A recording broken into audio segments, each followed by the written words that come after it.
I was discharged from the Army in 2013 for failing a drug test. After the Army, I went to school to be a dental assistant, and that's what I did, and I was just in and out of dental offices. Showing up high, drunk, they would know. And I was driving drunk one night, and I flipped my Jeep. So I was in the hospital for a little bit. I totaled my car, and they fired me. I began using at work, using before work. I was working only to buy drugs. I had no money after that. Things just got really out of hand. Stole from jobs, all of that. So it started to get pretty bad. You know, you mentioned stealing from work and that kind of being part of why you would, I guess, move on to the next job, right? You get busted. But one thing that sticks out to me is I always thought of myself still as like generally a good person. And just doing what I had to do to survive. That was kind of my justification. It's like, you know, I need this to be okay. What were some of the justifications that you guys would use for yourselves, you know, on why, you know, you could steal or show up high? I did think of myself as a good person, I really did. And I was a good person, I just had a really bad habit that I didn't care about anything else other than getting high, and I didn't really think of consequences. There was nothing to rationalize for me because there was no other choice. I had no choice but to use at that point in my life. I think it's really interesting, you know, society, you know, when you see movies and stuff like that, they often portray the alcoholic or the drug addict under a bridge, you know, drinking from a brown bag, shooting up in bathrooms. And I think a lot of people don't realize that they're in the Army, working at your dentist's office, you know, working at the counter at a restaurant, doing all these different things. And I think it's important to you know, acknowledge, like, I was employed pretty much the entire time I was using. That you don't have to be on the street, even though I did hustle on the street too, but that's not a prerequisite for being somebody who has an addiction. So tell me about your first job once you first got into recovery. You know, this time around, it really was life or death for me, and I knew that I needed a job that left my evenings open. So you were aware that there were certain jobs or Yes. schedules that were not going to be good for your recovery? Yes. I wanted to use that for step work and meetings and downtime, you know, me time. You know, I tend to forget about me a lot and in recovery, and then I slowly start to go into using behaviors and I end up using. So I knew that. How about you? I worked at a restaurant, I worked day shifts as a hostess. Did you do that consciously, kind of like Bobbi was talking about, as far as, I don't need to work nights? Yeah. And I was extremely honest when I went in for a job interview. I told them that I needed, you know, nights free. I can only work day shifts. This is, you know, what I need. You told them why? Yes. Yeah.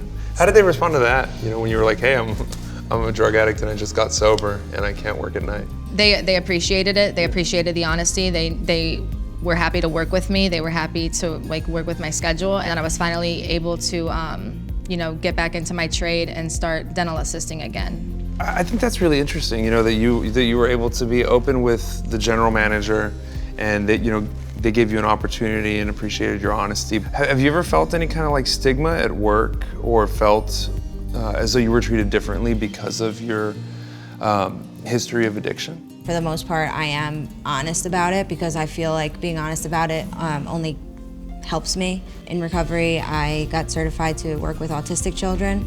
To do so, I had to disclose things about my past that I didn't necessarily want. I was afraid of the stigma. So working with children, you felt like you needed to disclose your background? Yeah, they do extensive background checks. You know, they want somebody with a clean background. They want somebody that's trustworthy, respectful, responsible. Which your history did not My history show. showed none of that. You know, I am responsible. I am a respectful person. I'm a good person. You know, just drugs took that from me for so long. You got clean, you got sober, and then you started working as a dental assistant. How was that, being able to do that clean and sober? You know, like she said, I went in there honest and open. I was working with children at a dental office. During the interview, I let them know like why I was here in Florida, where I came from, you know, where I've come as a person. I think that they see just a little bit of my character during those interviews and when they speak to me, and I'm not that person. And a lot of times you get comments like, oh, I would have never have known that you were this or you were that or you've done that. And it's just, you know, we're total opposites today. I think it's important for people to hear that, right? Because there's that stigma, right? And I think it's so funny because when we're using, everybody knows we're getting high. And you know, and we're not afraid to show up to work, you know, loaded and all that kind of stuff. But then we get sober, or we get into recovery, and there starts to be that fear of like, what if they know that I used to do this, right? But I think it's important to hear that both of you guys were open and honest with employers, and still got hired, right? I think that's really kind of amazing, and I think it's important for people to know that you can do that and not worry that you're not going to get a job. Both of you guys now work in recovery. You know, you've dedicated your lives to helping other people recover from addictions. What do you like about that? Like, what's your favorite thing about what you do now? What do you do now? I'm the senior alumni coordinator at Recovery Unplugged. My favorite thing about working alumni is watching the light go on in other addicts, seeing them come in just broken, hopeless, and then all of a sudden a few months down the road, they're totally different people. Another one of my favorite things is having clients give me a really hard time when they're out there struggling and telling me to go F myself and all these things, and you know, and then them getting clean and sober again and like thanking me and just saying, you know, thank you for not giving up, thank you for believing in me, because I didn't believe in myself, you know, and that's why I continue to show up for work every day, and that's why I love doing this. I wouldn't have it any other way. So right now I am an alumni coordinator at Recovery Unplugged. My favorite things about the job, you know, are she put it perfectly. And to watch these people like come in like just like shells of a human being, and like, you know, the light and the hope comes back into their eyes, and you see the willingness, and they, you know, they're not sick and detoxing anymore, and they start to show up for themselves, and they start to believe that they can do it. And I love that. With both you guys working with alumni, do you guys ever see alumni, you know, people who are in early recovery who are struggling to find work, to get into the job market? Yes. I think it's a lack of confidence. I truly believe, regardless of background, regardless of how you might look on the outside, if you go in confident and you believe in yourself, you can get a job. I know for me, like I wanted everything now, you know. I didn't want to wait. I didn't want to start from the bottom. I didn't want to do all that. But we have to. You know, this is a journey. It's just being patient, being humble, and taking what you can get. Part of what I love about recovery is that there's always room for more growth.